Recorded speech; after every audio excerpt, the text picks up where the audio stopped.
La naissance d'un enfant est à la fois merveilleuse et déstabilisante pour un couple. Jeunes parents, vous serez peut-être surpris de voir que la majeure partie de votre temps et de votre énergie est consacrée à votre bébé. Le manque de sommeil et les bouleversements émotionnels risquent de mettre votre relation à rude épreuve. Vous devrez tous les deux vous adapter pour prendre soin de votre enfant et protéger votre couple. Et les nombreux conseils qui se trouvent dans la Bible vous aideront à relever ces défis. L'amour est patient et bon. Il ne cherche pas ses propres intérêts et ne s'irrite pas. 1 Corinthiens 13, 4, 5. Jeune maman, vous concentrez naturellement votre attention sur votre bébé, mais votre mari pourrait finir par se sentir délaissé. Alors rappelez-vous qu'il a lui aussi besoin de votre attention. Avec patience et bonté, aidez-le à se sentir utile, concerné pour ce qui est de s'occuper de votre tout petit. Vous, les maris, continuez à demeurer avec elle selon la connaissance, dit la Bible. 1 Pierre 3, 7. Acceptez le fait que votre femme consacre la majeure partie de son énergie à votre bébé. Ayant de nouvelles responsabilités, elle peut se sentir stressée, épuisée, voire déprimée. Peut-être même que parfois elle s'en prendra à vous, mais restez calme. Car qui est lent à la colère vaut mieux qu'un homme fort. Proverbe 16, 32. Faites preuve de discernement et apportez-lui le soutien dont elle a besoin. Proverbe 14, 29. Père, aidez votre femme à s'occuper du bébé, même la nuit.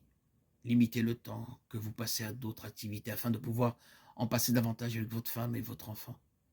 Mère, quand votre mari vous propose de vous aider à prendre soin du bébé, acceptez. S'il ne s'y prend pas très bien, ne lui faites pas de reproches, mais montrez-lui gentiment comment faire. Ils devront devenir une seule chair, Genèse 2, 24. Même si la famille s'est agrandie, n'oubliez pas que vous et votre conjoint formez toujours une seule chair.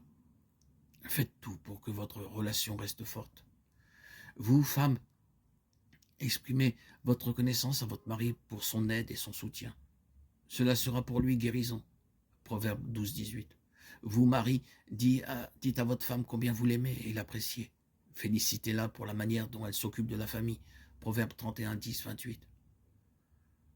Que chacun continue à chercher non pas son propre avantage, mais celui de l'autre. 1 Corinthiens 10, 24. Faites toujours ce qu'il y a de mieux pour votre conjoint. Prenez tous les deux le temps de vous parler, de vous féliciter, de vous écouter l'un l'autre. Ne soyez pas égoïste dans le domaine des relations sexuelles. Tenez compte des besoins de votre conjoint. La Bible dit, ne vous privez pas l'un de l'autre de ce dû, si ce n'est d'un commun accord. 1 Corinthiens 7, 3, 5. Aussi, discutez franchement du sujet avec votre conjoint en étant patient et compréhensif. Vous fortifierez votre couple. N'oubliez pas de vous réserver du temps rien que pour vous deux. Ayez des petites attentions qui montrent à votre conjoint que vous l'aimez, comme lui écrire un mot ou lui offrir quelque chose.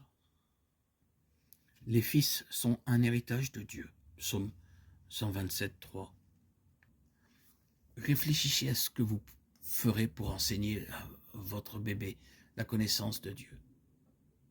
Il a une capacité d'apprentissage étonnante, et ce avant même sa naissance. Encore dans le ventre, il reconnaît votre voix et réagit à vos émotions. Faites-lui la lecture quand il est encore tout petit, même s'il ne comprend pas ce que vous lisez. Il se peut qu'il garde le goût de la lecture en grandissant. Depuis ta toute petite enfance, tu connais les écrits sacrés qui peuvent te rendre sage pour le salut. 2 Timothée 3, 15. Votre enfant n'est jamais trop petit pour vous entendre parler de Dieu. Priez Dieu à voix haute avec lui. Deutéronome 11, 19. Même quand vous jouez avec lui, parlez-lui des choses que Dieu a faites. Psaume 78, 3, 4.